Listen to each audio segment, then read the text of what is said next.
Does creating health feel so hard to you? Does it feel like you're never going to get there and it's heavy and you get frustrated and you're tight in your gut and you just dread? My health crash 20 years ago keeps me very motivated to be healthy and to invest in my health and to put the time in, the energy, the money, all those things. Because yes, it's expensive, but it's more expensive to be sick. The things I lost when I was sick are irreplaceable. Okay, so back up. One of my core principles is if you play a pattern anywhere, you play that pattern everywhere.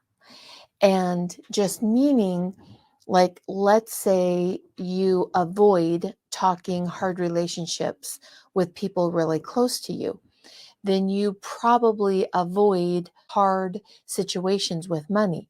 And you probably avoid hard situations in relationships with people that you love. So that pattern shows up with money, with relationships, with your health in every single area of your life. So today I had a pattern show up for me. You have patterns that show up for you. It's discovering and learning about those patterns that we walk away from them and we create something different, and we create that flow coming into our life. And that flow is one of my favorite things because it just make it such an easy place to be. You know, you hear that saying, it's like a salmon swimming upstream. I hate it when life is like that. So I do lives all of the time. All of the time, I do lives and I share things, and it's not hard. I don't get nervous. I know a couple things in my head, questions will come up, I answer those. I enjoy doing lives and being connected with other people. I really enjoy that. So, one of the things that we're trying to upgrade, and that's what you're trying to do with your health, right? You're trying to upgrade it. You're that's we're upgrading our health. Well, I'm trying to upgrade my social media presence.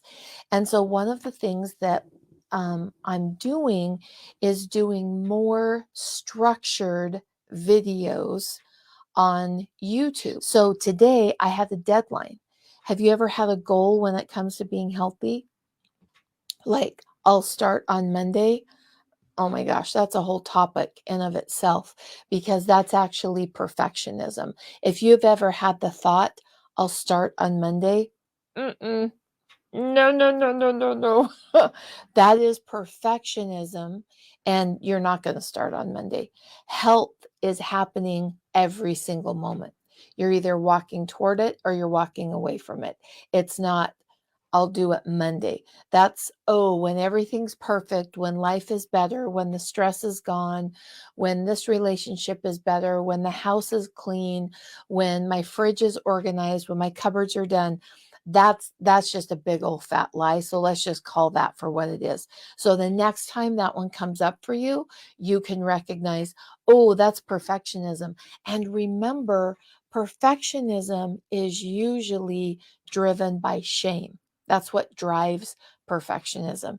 And so when we recognize, ooh, this could be a component of shame, why am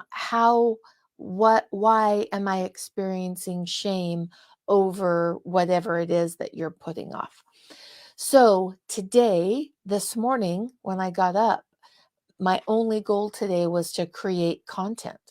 So my lights got set up, my computer, my webcam, all the things to get that ready. Every obstacle, my computer crashed, my webcam broke, my lights are messed up. The two of them won't turn on. Anyway, it was just one of those kinds of days. And I said probably twice out loud, very loud, kind of yelling, kind of a temper tantrum. That's it. I'm done. I'm not doing this. I'm just going to go be a grandma. I'm done. this is not something that I even want to learn how to do. It's hard. It's not coming easy. I'm not in the flow. I don't care if I'm not linear. I'll never be linear. I'm not doing this. I was really frustrated. But here's what I had to do. I had to ask myself, why did I set this goal? And if I walk away from this goal, is that really what I want? And so after I threw my little fit that was not pretty, I started asking myself questions and I realized I do want to do this. It is really uncomfortable because it's completely different. I had to ask myself some questions today. Do I want to do this? Is this something that I'm willing to learn? Am I willing to be uncomfortable to learn this new skill of not just talking, but having it be more structured and stopping, sharing a point, stopping, sharing another point, stopping, and doing it in such a different way. And I had to ask myself, is it worth it to just drop this? And the answer was immediately no, it's not worth it because I want to put those things out that I think are really important that aren't being talked about. When you find your specific why and you have clarity on it, that helps you to get to that place that you want to be. Now, the more specific you can be. So many times I hear, I just want to be healthy. Well, I promise you, you have something healthy right now that you haven't had gratitude for. There is something working in your body that you have not sat down, taken a minute, and just had incredible gratitude that that works for you. And so there's kind of two, not kind of, there are two layers to that. One layer is getting very specific on your why and being able to articulate it. And I promise it needs to be more specific than I just want to be healthy. It needs to be so much more specific. Why do you want to be healthy? And so, for example, I want to be healthy to play with my grandkids. And then ask yourself, why do you want to play with your grandkids? So I can be connected with them and show them how much I love them. And then I would ask myself, why again? Why do you want to be connected with them and show them that you love them? Because we're a family and I didn't have that with my grandmother. And I want to leave that legacy to my grandchildren that they know that their grandmother loved them and took time to play and be connected with them. And so, do you see how asking those whys helps you to get more specific? And then on the other side is the tool that I think goes hand in hand is making sure that, especially with scarcity, but with creating health with the YouTube, with my little meltdown today, I used this very tool and I thought, okay, I'm really angry. I'm really frustrated. That's okay. Those feelings are okay. I'm going to ask myself, what around me do I have that could help me get out of this?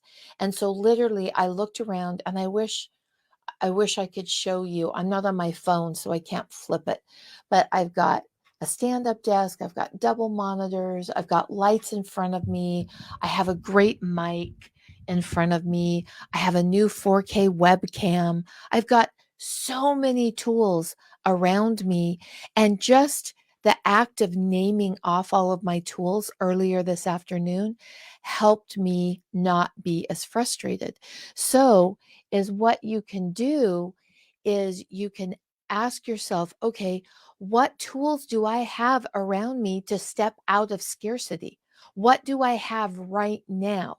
And then I think another layer of this is being so cognizant of the fact that you're just not ripping off a list like, oh, I've got lights, I've got the stand up desk, I've got blah, blah, blah, blah, blah.